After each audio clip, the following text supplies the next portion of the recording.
मंदिर मस्जिद जहाँ भी गलिया सबसे तोरा मांगलियोगे।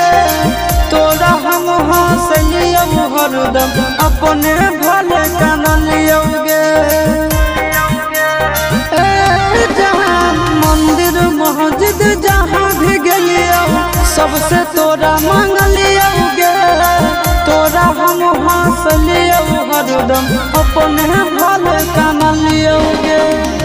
तोर किस्मत खुलता, तोर किस्मत खुलता, जरता हमर भगिया गे। बसवे के डोलिया